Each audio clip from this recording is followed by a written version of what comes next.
So hey everyone, so come with me and join me because we are going to do a morning skincare using this Cosmo Advanced product. So ito yung mga products ng Cosmo Advanced for their skincare. So kung maaalala nyo guys, meron akong in-story or pinost din sa Facebook ko na kapag nag-follow kayo sa page ng Instagram page ni Cosmo Advanced and isasend nyo lang sa kanila yung screenshot, meron silang gift na ibibigay dun sa mga followers ko. Kaya yung mga followers ko na nag-follow, congratulations sa inyo. Alam kong na-receive nyo na. And kung hindi nyo pa na-receive guys, let's just wait for like this week kasi nga alam niyo na yung situation, sobrang hirap ng delivery.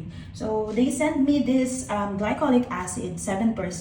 And this is really good guys to exfoliate and improve the skin radiance. Alam niyo, napakaganda ng glycolic acid. It's not only for the face kasi Glycolic acid you can use also sa mga part na parang nangingitim na because it can improve radiance. It will balance yung skin type niyo. So, next is, they sent me this multi-effective eye serum. So, this is to reduce appearance of puffyness. So, pang eye serum siya guys, di ba? Minsan, namamaga yung ganto natin sa kapupuyat. Or meron naman na talagang, alam nyo, may mata talagang puffy na yung ganito di ba? So, it will reduce the puffiness of your eye and the fine lines and also the wrinkles nung eye area ninyo. Especially kapag, di ba, mahilig tayo mag-smile ng talagang ganon.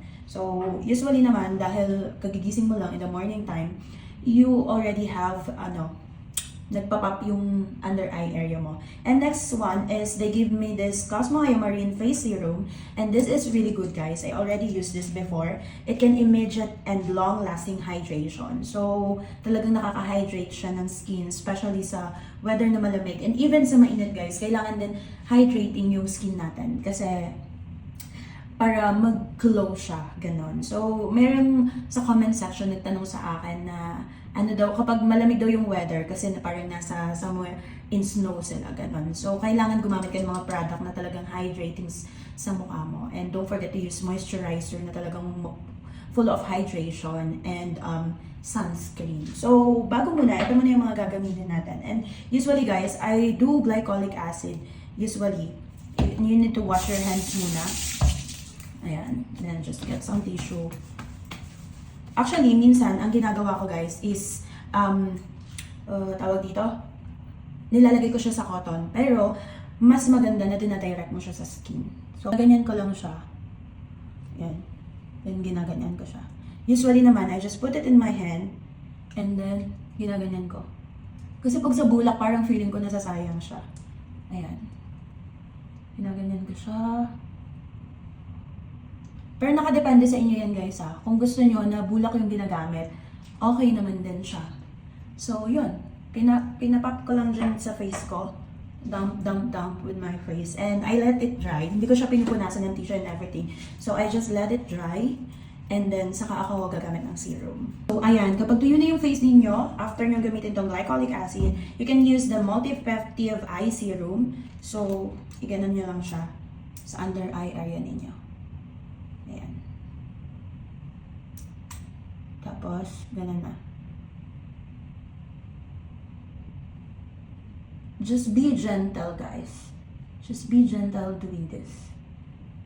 Kasi syempre, ano yan yung eye area ninyo. Ayan. So, after that, kapag nalagay nyo na siya sa eye area nyo, sa under eye area, next nyo na tong Hyamarine Face Serum. So, this is can give you the immediate and long-lasting hydration. So, good thing to kapag halimbawa lalabas kayo, gusto nyo ma-hydrate yung face nyo para nag-glow talaga.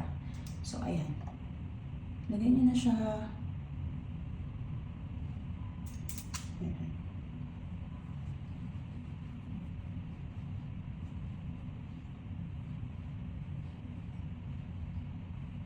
Then, saka kayo mag-apply ng moisturizer if you like or sunscreen. And pwede na din naman na hindi na kayo mag-moisturizer kasi hydrating serum na to.